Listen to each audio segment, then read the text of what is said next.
Hello warriors, कैसे हो आप लोग। स्वागत है हमारे चैनल यूपी एग्जाम्स वॉरियर में। तो आप सबका स्वागत है। आप बहुत बढ़िया होंगे, तैयारी भी बहुत अच्छी चल रही होगी। और यूपी कांस्टेबल का एग्ज़ाम बहुत पास आ गया है। 8, 9, 10 को तुम्हारा एग्ज़ाम है। लगभग आज से 10 से 12 दिन तुम्हारे बच्चे शेष बचे हुए हैं। तो बताओ फिर तैयारी कैसे चल रही है। यार तुम तो वॉरियर हो, तुम्हें डर लगता है, योद्धा हो तुम। और डर लग रहा है तो उसका समाधान क्या हो सकता है, हम इसके ऊपर भी बात करेंगे। कि पहली बात तो, डर हमेशा उसी को लगता है कि जिसकी तैयारी बहुत अच्छी होती है। डर हमेशा उसी को लगता है। अब जिसकी तैयारी अच्छी नहीं है उसको काहे का डर। खोने का डर हमेशा उसी को लगता है ना जिसके पास खोने के लिए कुछ होता है। नहीं, डर उसी को लगता है जिसके पास खोने के लिए कुछ होता है, और जिनके पास है ही नहीं उनको काहे का डर। तो अगर आपको डर लग रहा है तो इस चीज़ की आपको खुशी मनानी चाहिए कि यार चलो ठीक है, मेरे एग्जाम से डर लग रहा है। तो अभी हम बात कर लेते हैं कुछ तुम्हारे सवाल। जैसे कुछ लोग पूछ रहे थे कि भैया सिलेबस पूरा नहीं हुआ एंड लास्ट जो 10-12 दिनों में हमें क्या करना चाहिए, 10-12 दिनों में इसकी स्ट्रेटेजी क्या रहती है। सबसे पहले तो अगर किसी का सिलेबस सिलेबस अगर किसी का पूरा नहीं है तो सबसे पहले अपना सिलेबस पूरा करो। जो भी चीज़ें थोड़ी बहुत रह रही है, ठीक है, आराम से इजीली आप पूरा कर सकते हो। और अपना टाइम पढ़ाई का ड्यूरेशन बढ़ा दो 10 से 12 घंटे। 10 से 12 घंटे आप पढ़ना चालू कर दो अगर नहीं पढ़ रहे हो तो। और इस टाइम पर जो भी आपका सिलेबस रह रहा है उसको पूरा करो। और जितना ज़्यादा हो सके उतना रिवीजन करो। रिवीजन पे बहुत बहुत बहुत ज़्यादा ध्यान देने की ज़रूरत है, ये सबसे ज़्यादा। अगर आपने 7-8 महीने जी तोड़ मेहनत करी है, कुछ भी किया है, लेकिन अगर ये लास्ट के 10-12 दिन आपने अच्छे से यूटिलाइज नहीं करे तो फिर कोई महत्व नहीं निकलता आपकी कि आप 7-8 महीने से तैयारी कर रहे हो या फिर आप 1-2 महीने से तैयारी कर रहे हो। अगर लास्ट के दिनों का बहुत अच्छे से यूटिलाइज कर लिया जाता है तो आपसे जो आप 8 महीने से तैयारी कर रहे हो और कोई बंदा 2 महीने से तैयारी कर रहा है, लेकिन अगर आपने लास्ट के जो 8, 10, 12 दिन 15 दिन जो भी होते हैं उनका अगर अच्छे से यूटिलाइज नहीं किया तो वो 1-2 महीने तैयारी करने वाला भी तुमसे आगे निकल सकता है। इसलिए लास्ट टाइम अपने हथियार नहीं छोड़ने हैं।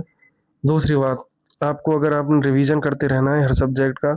आपके 4 ही तो सब्जेक्ट हैं, मेजर जो 4 सब्जेक्ट ही थे उनका रिवाइज करना है। कितना कितना सा अगर आपने 7-8 महीने से पढ़ा है तो आपको रिवीजन करने के लिए महज कोई एक सब्जेक्ट को 4 से 5 घंटे लगेंगे, इससे ज़्यादा नहीं लगेंगे। ये तो बहुत ज़्यादा बता दिए। प्रति सब्जेक्ट को 4 से 5 घंटे में आप अच्छे से रिवाइज कर ले जाओगे। उसके बाद जैसे अभी आपको मॉक टेस्ट देना है, जैसे लोग कह रहे हैं कि मॉक टेस्ट में स्कोर नहीं बढ़ रहा भैया। तो मॉक टेस्ट में स्कोर नहीं बढ़ रहा तो आपको मॉक टेस्ट देने चाहिए। जिसने अगर सिलेबस पूरा कर लिया है और वो रिवीजन कर रहा है तो आपको मॉक टेस्ट देना है। और जैसे मॉक टेस्ट में अगर नंबर कम आते हैं तो आपको डीमोटिवेट नहीं होना है। ठीक है, डीमोटिवेट नहीं होना है अगर नंबर कम आते हैं तो। क्योंकि यहाँ पर एक तो सबसे मेन चीज़ मैं आपको एक चीज़ बताता हूँ कि लोग गलती क्या करते हैं कि जैसे मॉक टेस्ट देते हैं, ठीक है, तो उन्होंने मॉक टेस्ट दिया तो जैसे तुक्के बहुत मारते हैं मॉक टेस्ट में। लेकिन मैं कहता हूँ कि ये तरीका गलत है, तुक्के मत मारो। अगर जैसे आपके जितने भी सवाल आते हैं और आप पे जेन्युइन अगर 50 भी सवाल आ रहे हैं एग्ज़ाम उस मॉक टेस्ट में, तो बहुत बड़ी बात है। आप ईमानदारी से उन 50 सवालों को अटेम्प्ट करिए। बाकी के जो बचे हुए सवाल हैं उनका आप एनालिसिस करो, क्योंकि मानव का हमारा जो दिमाग होता है ना, वो इस चीज़ पे जाता है कि हमने अगर कोई क्वेश्चन हमारा तुक्के से कोई क्वेश्चन सही हो गया तो हम उस क्वेश्चन को फिर से देखेंगे नहीं। ठीक है, हम उस टॉपिक को फिर से नहीं पढ़ेंगे। अगर जैसे मान ले हमने 10 क्वेश्चन किए, 10 में से हम पे आ रहे थे 5 प्लस 3 हमने तुक्के मार के कर दिए, तो हमारा बाकी 2 जो सवाल बचे हैं उनको हमारा दिमाग देखेगा, इन 3 को नहीं देखेगा, क्योंकि 3 तो तुक्के से सही हो गए थे ना। लेकिन क्या गारंटी है कि ये 3 क्वेश्चन मुख्य परीक्षा में आपके ठीक हो जाएँ? नहीं हो सकते। इसलिए आपको तुक्के नहीं देने हैं। और हमेशा लास्ट टाइम पे अभी मॉक टेस्ट वहाँ से लगाना है जहाँ पर एनालिसिस बहुत अच्छा दे रखा हो।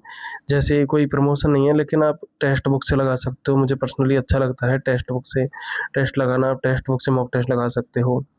चैप्टर वाइज़ टेस्ट लगा लो, आप टॉपिक वाइज़ टेस्ट लगा लो। इस टाइम पे जितना रिवीजन करोगे, आपका रिवीजन का तरीका होना चाहिए। ये मॉक टेस्ट भी मैं तुम्हें बता रहा हूँ तो ये भी एक रिवीजन का तरीका है।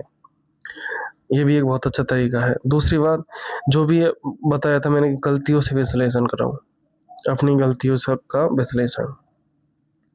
आप गलतियाँ कहाँ करते हैं? गलतियाँ आप सबसे ज़्यादा यही करते हैं कि मॉक टेस्ट देते तो हैं, लेकिन उसका एनालिसिस नहीं करते और फिर कहते हो कि भैया हमारे कितने 230 क्वेश्चन ठीक हो, 230 नंबर आ रहे हैं, 220 नंबर आ रहे हैं, 240 आ रहे हैं। भाई क्या फ़र्क पड़ता है?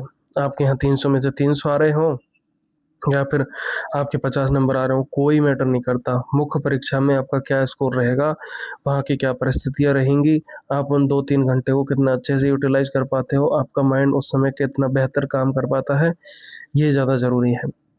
अन्यथा आप 8-10 महीने, 1 साल, 2 साल कितनी भी मेहनत करी हो, कोई उसका अर्थ नहीं है, अगर आपने उन 2-3 घंटों में अपना दिमाग स्थिर नहीं रखा तो।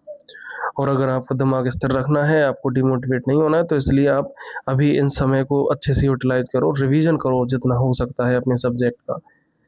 कोई नया चीज़ नहीं पढ़नी है, वही चीज़ें पढ़नी है जो आप हमेशा पढ़ते हो, नया कुछ नहीं पढ़ना है, हमेशा पुराना ही पढ़ना है, ठीक है? पुरानी ही चीज़ें पढ़नी हैं। मॉक टेस्ट देना स्टार्ट कर लो, कम से कम आपको 1 या 2 मॉक टेस्ट डेली देने चाहिए और उनका अच्छे से एनालिसिस करो और मॉक टेस्ट को आप जैसे देते हो तो उसका एनालिसिस करने में आपको कम से कम 1 से 2 घंटे लगने चाहिए। मॉक टेस्ट को एनालिसिस करने में 1 से 2 घंटे, तब आपको रिज़ल्ट दिखेगा और आप मेरे कहने से आप 5 मॉक टेस्ट लगा लीजिए, 5 फुल लेंथ मॉक टेस्ट लगा लीजिए और उनका बहुत अच्छे से एनालिसिस कर लीजिए। बहुत अच्छे से एनालिसिस करो और फिर उसके बाद मैं कहता हूँ कि एक मॉक टेस्ट को एनालिसिस करने में आप 1 से 2 घंटे दे दो। आप 2 घंटे दे दो, ठीक है? फिर आप 5 मॉक टेस्ट दे के देखना, फिर मुझे इस वीडियो के कमेंट बॉक्स में आके बता देना तो मुझे कि मेरा मोटिवेट नहीं मिला मुझे या फिर जो भी दिक्कत आ रही है या फिर अभी भी ऐसा लग रहा है कि होगा कि नहीं होगा। जो भी दिक्कत हो आप इस वीडियो के कमेंट बॉक्स में बता सकते हो, आपको सबको रिप्लाई मिल जाएगा। दूसरी बात, आपको हमेशा पॉजिटिव रहना है और अपना आत्मविश्वास बना के रखना है। हमेशा आपको आत्मविश्वास बना के रखना है और आपको ये नहीं करना है कि यार होगा कि नहीं होगा। बस पॉजिटिव माइंडसेट के साथ मेहनत करते रहो कि जैसे एक किसान होता है, वो एक मेहनत करता है, उसको पता है कि मतलब क्या होगा, हमारी फसल ठीक होगी कि नहीं होगी, लेकिन पूरी साल वो मेहनत करता है, पूरी साल मेहनत करता है, लेकिन फल तो उसे अंत में मिलता है ना। तो इसी प्रकार आपने जो मेहनत करी है उस पर भरोसा रखो और अच्छे से अपना एग्ज़ाम दो और आपके लिए यूपी जो जीके की है उसकी revision classes, rapid revision classes चलवाई जा रही है, उनको देख लेना आप। बाकी बहुत अच्छा होगा, बिल्कुल टेंशन लेने की ज़रूरत नहीं है। आपने मेहनत करी है, आपको मेहनत का फल ज़रूर मिलेगा। बिल्कुल टेंशन नहीं लेगा यार, तुम वॉरियर हो, हमारे चैनल का नाम ही है यूपी एग्ज़ाम्स वॉरियर और तुम एक योद्धा हो, योद्धा डरते थोड़ी हैं। तुम यार ऐसे डर रहे हो और ठीक है, बढ़िया है, एक यूपी कांस्टेबल का एग्ज़ाम ही तो है, कोई ज़्यादा बड़ी चीज़ थोड़ी है और यही आपको 4-5 सब्जेक्ट हैं, हिंदी है, मैथ्स है, रीजनिंग है, जीके जीएस और यूपी जीके है। यूपी जीके हम करवा ही रहे हैं, उनको पूरा कर लीजिए आप, वही बहुत है। बल्कि आप पॉजिटिव रहो, मैं जितना कहता हूँ प्रॉपर नींद लो, 8-10 घंटे पढ़ लो और ज़्यादा ये मैराथन और एक मैं तुम्हें बता रहा हूँ कि ये मैराथन के चक्कर में मत पड़ो कि 10 घंटे की मैराथन ले ली या फिर ये ले ली, ये सब बकवास है ही।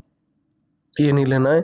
हमेशा आपने जो अभी तक पढ़ा है 3-4 महीने से या फिर 6-7 महीने में जो पढ़ा है, उसी का रिवाइज़ करना है, उसी को अच्छे से रिवाइज़ करो।